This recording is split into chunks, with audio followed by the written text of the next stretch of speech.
बिहार में बागेश्वर बाबा पर क्यों मचा सियासी बवाल, क्या जातिगत समीकरण पर भारी पड़ सकती है धर्म की राजनीति।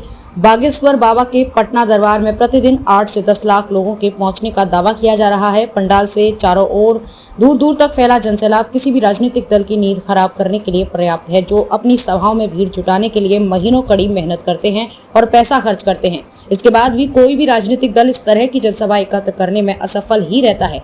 कहा जा रहा है कि बाबा अपनी जनसभाओं में हिंदू एकता और हिंदू राष्ट्र के जिन मुद्दों को उठाते हैं, उससे नीतीश कुमार और तेजस्वी यादव की जातिगत समीकरणों पर टिकी राजनीति को खतरा होने के बीच मुजफ्फरपुर में बाबा का एक और दरबार लगाने की तैयारी भी शुरू हो गई है।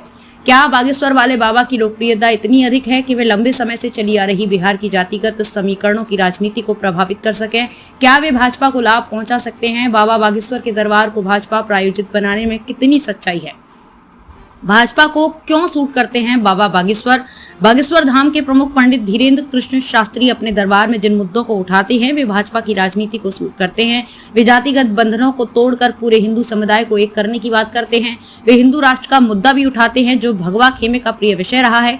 ऐसे में महागठबंधन की ओर से तुरंत ही आरोप लगाया जाने लगा कि पटना में अब बाबा बागेश्वर धाम का दरबार भाजपा प्रायोजित है। जिस तरह से भाजपा नेता मनोज तिवारी ने बाबा बागेश्वर को पटना एयरपोर्ट पर स्वागत किया और उनके वाहन को चलाकर दरबार तक लाए, इससे ये आरोप और भी मजबूत हो गए। रही सही कसर तब पूरी हो गई जब केंद्रीय मंत्री गिरिराज सिंह, पूर्व केंद्रीय मंत्री रविशंकर प्रसाद और बिहार के अन्य भाजपा नेता बाबा की आरती उतारते हुए दिखाई पड़े। नीतीश तेजस्वी को किस बात का डर? जनता दल यूनाइटेड और राष्ट्रीय जनता दल की महागठबंधन सरकार बिहार में जातिगत समीकरणों के सहारे ही भाजपा को चुनौती देने की रणनीति बना रही है। जातिगत जनगणना के मुद्दे को हवा देकर नीतीश कुमार लोकसभा चुनाव में अपनी पैठ मजबूत करने की कोशिशों में जुटे हैं। राहुल गांधी ने भी जिस तरह कर्नाटक चुनाव में जातिगत जनगणना को अपना समर्थन दिया है, माना जा रहा है कि 2024 में पीएम मोदी को रोकने के लिए ये विपक्ष का मजबूत हथियार हो सकता है। लेकिन बागेश्वर बाबा जिन मुद्दों को उठा रहे हैं, उनसे नीतीश, तेजस्वी और विपक्ष की इस राजनीति को नुकसान पहुंच सकता है। यही कारण है कि महागठबंधन के नेता इसका पुरजोर विरोध करते देखे जा रहे हैं।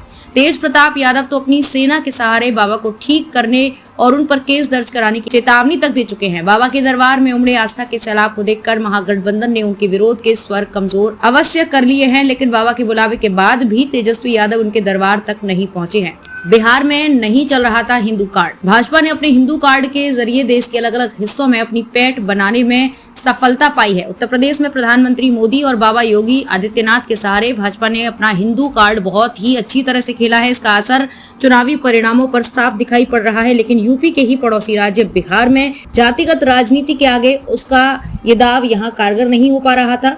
यूपी के बाबा की तर्ज पर बिहार के बाबा योगी आदित्यनाथ ने जिस तरह पिछले दिनों उत्तर प्रदेश में बुलडोजर राजनीति की है, सोशल मीडिया पर ये बात की जा रही थी कि बिहार में भी योगी आदित्यनाथ जैसा एक बाबा होना चाहिए। बाबा बागेश्वर सक्रिय राजनीति में नहीं है, लेकिन भाजपा की उम्मीद है कि वे महागठबंधन की जातिगत समीकरणों को कमजोर करने में उसकी सहायता कर पाएंगे और बिहार में भी उसका हिंदू कार्ड चल जाएगा। यही कारण है पटना के बाद मुजफ्फरपुर में भी बाबा का दरबार लगाने की तैयारी शुरू हो गई है।